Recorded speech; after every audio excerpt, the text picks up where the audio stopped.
Hi friends, welcome to my channel. நம்ம சேனலில் இன்றைக்கி ரொம்பவே சூப்பரான டேஸ்ட்டில் மணத்தக்காளி கீரை கடையில் தாங்க எப்படி செய்கிறதுன்னு பார்க்க போகிறோம். பொதுவாக கீரை சாப்பிடும்போது அதோட பயன் என்னன்னு தெரிஞ்சுக்காமல் சாப்பிட்றத விட அதோட பெனிஃபிட்ஸ் என்னன்னு தெரிஞ்சுக்கிட்டு சாப்பிடும்போது அதுக்கு ரொம்பவே இம்பார்ட்டன்ஸ் கொடுத்து சாப்பிடுவோம்.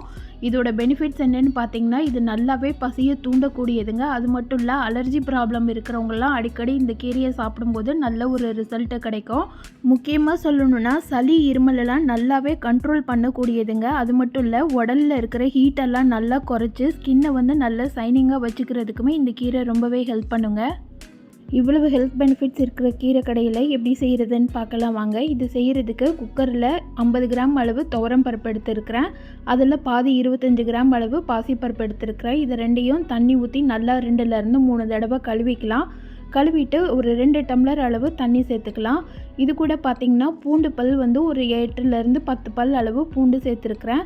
2 பச்சை மிளகாய் கீறிட்டு சேர்த்துக்கோங்க. இது கூட 10 சின்ன வெங்காயம் சுத்தம் பண்ணி வச்சுருக்கிறேன், அதை சேர்த்துக்கலாம். ஒரே ஒரு தக்காளி பழம் மட்டும் எடுத்துருக்கிறேன், அதை 4-5 பீஸாக கட் பண்ணிக்கலாம். கட் பண்ணிவிட்டு உள்ளே பூச்சி ஏதாவது இருக்கான்னு செக் பண்ணிக்கோங்க. மீடியம் சைஸ் தக்காளி பழம் தான் ஒன்று எடுத்துருக்கிறேன். ரொம்ப ஜாஸ்தி போட வேண்டாம், போட்டிங்கன்னா புளிப்பு டேஸ்ட் இருக்கும். இது கூட ஒரு 1/4 ஸ்பூன் அளவு மஞ்சள்தூள் சேர்த்துக்கலாம். கூடவே ஒரு 1/2 ஸ்பூன் அளவு பெருங்காயத்தூள் சேர்த்துக்கோங்க. எல்லாத்தையும் சேர்த்து நல்லா கலந்து விட்டுடலாம். கலந்து விட்டுட்டு பருப்பு நல்லா குலைவாக வேகிற அளவுக்கு விசில் வச்சு எடுத்துக்கோங்க. ஒரு 4 விசில் வச்சு எடுத்துருக்கிறேன் நான் இன்றைக்கி. பருப்பு நல்லா குலைவாக வெந்து வந்தால் தான் கீரை நல்லா டேஸ்ட்டாக இருக்கும். இப்போ கீரையை ரெடி பண்ண ஆரம்பிச்சிடலாம். ஒரு அகலமான பாத்திரத்தில் 2 ஸ்பூன் அளவு எண்ணெய் சேர்த்துருக்குறேன். அதில் 1 ஸ்பூன் அளவு கடுகு உளுந்த பருப்பு, 1 ஸ்பூன் அளவு சீரகம் சேர்த்து பொரிய விட்டுடலாம். கடுகு சீரகம் நல்லா பொரிஞ்சு வந்தோடனே ஒரு 5-6 பல் பூண்டை 1-2 இடித்து வச்சுருக்கிறேன், அதை சேர்த்துக்கலாம். கூடவே ஒரு பெரிய வெங்காயத்தை பொடி பொடியாக கட் பண்ணி வச்சுருக்கிறேன், அதையும் சேர்த்துக்கலாம்.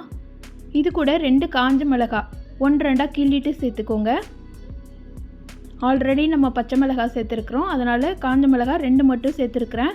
உங்களுக்கு சுள்ளுன்னு சாப்பிட்ணுன்னு இருந்ததுன்னா எக்ஸ்ட்ராவாக ஒரு பச்சை மிளகாய் சேர்த்துக்கோங்க. எல்லாத்தையும் சேர்த்து நல்லா வதக்கி விட்டுடலாம். வெங்காயம் லைட்டாக கண்ணாடி பதம் வர வரைக்கும் வதக்கிக்கலாம். வெங்காயம் லைட்டாக கலர் சேஞ்ச் ஆக ஆரம்பிச்சோன்னே நான் சுத்தம் பண்ணி வச்சுருக்கிற கீரை எல்லாத்தையும் சேர்த்துக்கிறேன். முருங்கைக்கீரை மாதிரியே மணத்தக்காளி கீரையிலையும் இரத்த சோகையை போக்கக்கூடிய சத்து இருக்குங்க. அதனால் கண்டிப்பாக வாரத்தில் 2 முறையாவது இதை செய்து சாப்பிடுங்க. இது பார்த்திங்கன்னா மணத்தக்காளி கீரையில் இருக்கிற விதை. இந்த விதையை வச்சு தனியாக குழம்பு கூட செய்யலாம். இது வந்து உடம்புக்கு ரொம்ப குளிர்ச்சி தரக்கூடியது. வாய் புண், வயிற்று புண் இதெல்லாம் இருக்கிறவங்க வந்து அடிக்கடி இந்த கீரையும் இந்த மணத்தக்காளி விதையும் வாங்கி குழம்போவோ இல்லை கூட்டாவோ செய்து சாப்பிடும்போது நல்ல ஒரு ரிசல்ட்டு கிடைக்குங்க. இப்போ கீரை சேர்த்துட்டா அந்த எண்ணெயிலேயே ஒரு 1 நிமிஷத்துக்கு நல்லா வதக்கி விட்டுடலாம். கீரை நல்லா சுருண்டு வர்ற வரைக்கும் வதக்கிக்கோங்க. வதக்கிட்டு கீரை வேகிறதுக்கு கொஞ்சமாக தண்ணி தெளித்து விட்டுறலாம். குழந்தைங்களுக்கு கொடுக்கறதுனால கீரையை நல்லா வேக வச்சுட்டு தான் கொடுக்கணும். அப்போ தான் டைஜஷன் ப்ராப்ளம் இல்லாமலும் இருக்கும். ஒரு 3 கைப்பிடி அளவு தண்ணி தெளித்தாலே போதுமானது. கீரையை வந்து சிம்மில் வச்சோ இல்லை மீடியம் ஃப்ளேமில் வச்சோ வேக வைங்க. இந்த நம்ம ஊற்றின தண்ணி எல்லாமே வற்றிட்டு கீரை நல்லா வெந்து வந்திருக்கணும்.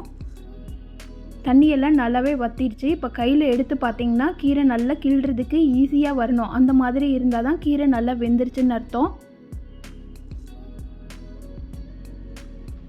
பாருங்கள், இந்த அளவுக்கு நல்லா நைஸாக நசிஞ்சு வரணும். இந்த மாதிரி இருந்தால் தான் கீரை நல்லா வெந்துருச்சுன்னு அர்த்தம். இந்த டைமில் நம்ம வேக வச்சுருக்கிற பருப்பை வந்து இது கூட சேர்த்துக்கலாம். பருப்பு பார்த்திங்கன்னா நல்லா குலைவாக வெந்து வந்திருக்கு. கரண்டி வச்சு கிளறினாலே போதும், நல்லா பூ மாதிரி வெந்து வந்திருக்கு. இதை ஒரு 5-10 நிமிஷம் ஊற வச்சுட்டு வேக வச்சிங்கனாலே போதுங்க, நல்லா சூப்பராக வெந்து வந்துடும். இப்போ பருப்பு எல்லாத்தையும் சேர்த்துட்டு குக்கரில் கொஞ்சமாக தண்ணி ஆட் பண்ணி சேர்த்துக்கிறேன். நம்ம இன்றைக்கி கீரை கடையில் வந்து ரொம்ப கெட்டியாக தான் வச்சுருக்கிறேன், அதனால் கொஞ்சமாக தண்ணி சேர்த்துக்கிறேன். உங்களுக்கு தண்ணி வேணுன்ற அளவு நீங்கள் சேர்த்துக்கோங்க. ஆனால் முடிஞ்ச வரைக்கும் கொஞ்சம் கெட்டியாக வச்சாதான் இந்த கீரை கடையில் வந்து நல்லா டேஸ்ட்டாக இருக்கும். சாதத்தோட பரட்டியும் சாப்பிட்லாம், குழம்புக்கு சைடிஷாகவும் வச்சு சாப்பிட்லாம், ரொம்பவே நல்லாயிருக்கும். இப்போ எல்லாத்தையும் சேர்த்து நல்லா கலந்து விட்டுடலாம். ஹை ஃப்ளேமில் வச்சு லைட்டாக ஒரு கொதி வர வரைக்கும் வெயிட் பண்ணலாம்.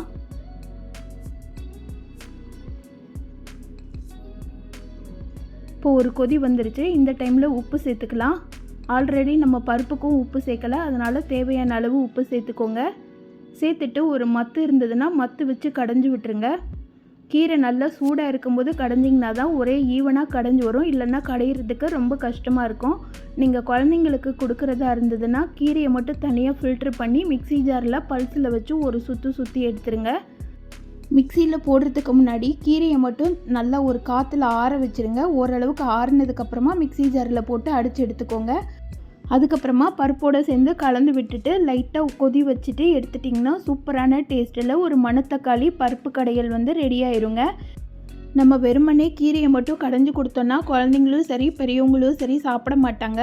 அவங்களுக்குலாம் இந்த மாதிரி கூட கொஞ்சம் பருப்பு சேர்த்துட்டு கடைஞ்சி கொடுக்கும்போது எல்லாரும் விரும்பி சாப்பிடுவாங்க. பருப்போடு சேர்த்து சாப்பிடும்போது கொஞ்சமாக நெய் விட்டு சாப்பிட்டிங்கன்னா இன்னுமே டேஸ்ட்டு அருமையாக இருக்கும்.